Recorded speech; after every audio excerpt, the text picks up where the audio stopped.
Assalamualaikum. And guys, ay magluluto ako ng pasta. So, ito yung aking pasta. So, ayan guys. So, yun, magkakat ako ng aking sibuyas. So, nag-i-sneezing ako guys. Ito lang. Ilang beses na sneezing. Tumutulong ngayon yung ilong ko. So, meron na ako ditong pinreserve noon na ingredients ng pasta like capsicum, carrots, or ano man dyan. Basta ni-preserve ko siya. So, ito na lang yung ihalo ko. Lalagyan ko ng sibuyas para mabilis na. So, yun. So, yun nga guys. Nagluluto. Nagbe-bake din ako ng aking yung donut yan o ano man dyan magawa ko. Basta baking. Para sa aking anak. Kasi hindi yan kumakain ng pasta, rice. Minsan kumakain ng roti o minsan parating candy sa niya. So yun. Naghanap talaga si mami ng paraan para lang makaluto ako. So, ayun nga. Ilong ko guys. So, naghahanap talaga ako ng paraan para lang magkakain siya. Hindi ko alam naririnig niyo ako. Hindi. So, yun nga guys. Tapos ito yung mga ingredients na aking gawing baking. Hindi ko alam anong gawing baking ko. Basta ano na lang set. Basta ito lang parang set ng donut o croissant. Makakain lang siya. So yan. Inagyan ko na yan dyan ang mga oven, vanilla, and baking powder. Yes, so hinihintay ko yung aking yeast na mag-bubble siya pagka ako siya i-mix dito or i-mamas dito. So, mano-mano yung pagmamas na. So yun guys. So, actually, nag-heal na talaga itong aking lalamunan kasi hindi na siya masakit. Pero kahapon lumabas kami after mag-live. So, nagbili yung aking asawa ng shawarma. So, sobrang ano siya, maanghang. Tapos, maraming mayonnaise. So, sumakit ulit yung aking lalamunan kinagabihan. Tapos ngayon, ewan ko, may naamoy ako. Basta maano yung pang-amoy ko. Kasi parang may allergy ako. Tapos yung nag-i-sneezing talaga ako ng paulit-ulit. So, masakit yung dito ko guys. Sinus ba? So, ayun guys. Hinintay ko lang mag-bubbles yung aking okay na. So, ito yung sinasabi ko sa inyo guys. Yan. So, bubbles na siya. So, ilagay na natin pag ganyan na. Magbabubble na yan siya. Ilagay na natin siya. So, inuwasan ko yung kamay ko guys ha. Kasi nagpunas tayo ng ibang kanina. So, kailangan hugasan. Kasi nga, nagluluto tayo. So, ayan. I-mix ko lang. Kailangan magdagdag ng ano guys, tubig. Kasi nga, konti lang ang lagay kong tubig.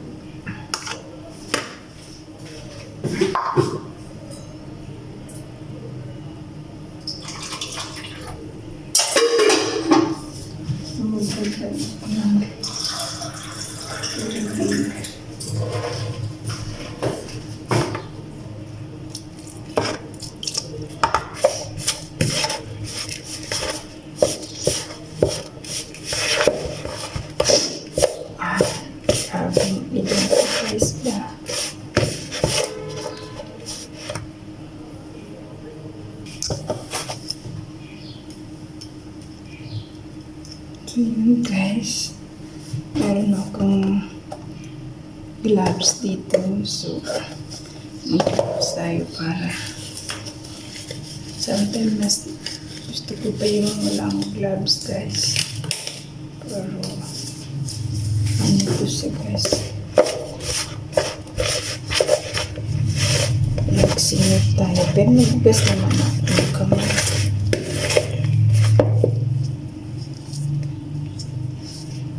So, nagugas naman ako ng kamay guys.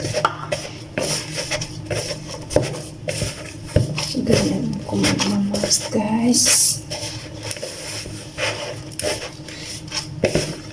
Ayaw talaga pagkain ng kids ko. Kids namin.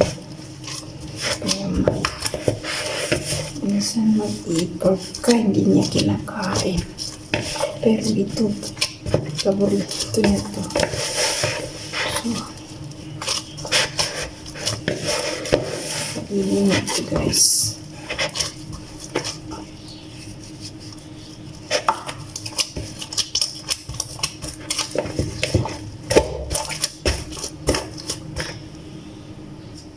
Kapag didikit siya guys, kailangan nyo maglagay ng konting oil.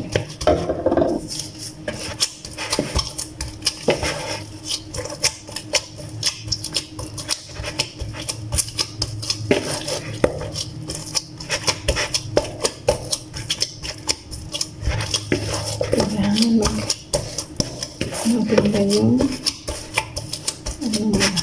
mamas masyado para maganda yung dome.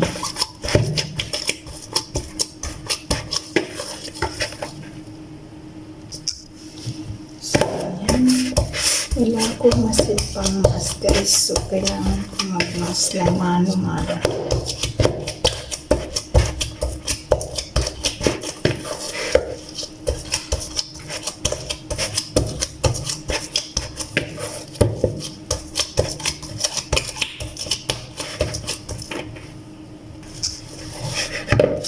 Yun.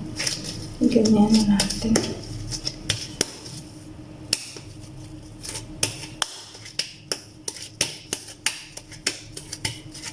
Kung lagyan ng oil kasi maroon rin. Ganyan. So, takpan natin.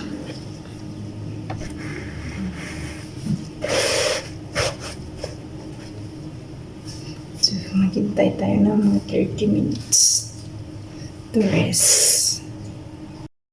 At naglaba na rin ako ng aming waterproof bedsheet para matuyo or malaman before winter. At sinama ko na rin itong isang bedsheet namin guys, nasa ilalim ng bed namin kasi matagal na yan hindi nalabahan guys. At pagkatapos ko naman ay ni-marinate ko naman itong manok. Ito yung sa akin guys. At ito naman yung sa aking husband. So, i-marinate natin yan siya ng yogurt, lemon, at saka chicken tikka masala. Or baka magtataka kayo or magtanong kayo kung bakit kami separate ng manok ng aking asawa. So, sa kanya kasi guys, ay manok lang yung kinakain niya kasi diet siya. At sa akin naman ay kinakain ko yan siya with rice. So, separate po namin yan siya lulutuin kasi guys, sa kanya, 2 beses na yan siya makain. Or 2 araw kasi isang beses, minsan lang siya kumakain. Isang beses lang.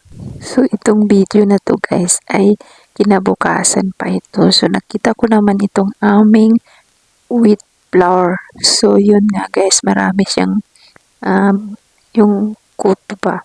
Parang kuto. Pero di ko alam kung ano yung pangalan. At saka parang maliliit na, parang snake na maliliit. Di ko alam yung pangalan. Pero siguro uod yun ng flour. So, yun nga. Linis ko guys. Ayan. Ni-strain ko siya ganyan na ilang beses guys. 2 o 3 beses ko siya ni-strainer bago ko siya binalik dito sa aming puting baldi or balti sa at Urdo. So, marami po yan guys kasi 10 kg yan guys. So, ako lang naman din yung kumakain yan guys kasi nag-stop na yung aking asawa kumain ng roti. So, dati-rati guys, sobrang hilig niya sa roti. Pero kanin, hindi siya mahilig sa kanin. Minsan lang. Pero kumakain naman siya. So, yun nga guys, napag-isipan niya na mag-stop na rin nitong roti guys. Kasi nga guys, mayaman yan sa carbohydrates. So, yun guys, kaya ako na lang yung kumakain nito. So, sobrang dami naman nito guys. Kasi, at minsan lang din ako kumakain ng roti. Kasi, mostly nagda-rice din ako guys. So, yun nga. So, ayun po yung sinasabi ko sa inyo na kuto guys. Parang kuto siya. At saka yung brown na maliliit na ano guys. Yan yung sinasabi ko sa inyo na tinatanggal ko siya guys. At inayos ko naman itong books ng aking anak guys. Kasi nga, iwan ko ba't natanggal yung parang ano niya dito. Stapler or clip niya dito. Kaya yun. Inayos ko siya, ni-repair ko siya, linagyan ko ng tape bago ko ilagay ulit itong stapler guys. At ayun, naplansado na rin yung kanyang mga uniform guys na gagamitin kinabukasan kasi nga papasok na naman siya sa school. Ayun, sabi ko sa kanya, mag-aral ka mabuti kasi hindi kami mayaman ang ama mo na wala kaming perang ipapamana sa iyo. Sabi ko, pag makatapos ka mag-aral, yan yung pamana namin sa iyo. So, ayun nga guys, I hope mag-aral siya mabuti at bigyan siya ng ala ng malusog na pangangatawan. So, ayun, hanggang dito lang muna ang ating video. Hanggang sa muli. Allah Hafiz. Please like and subscribe. Bye!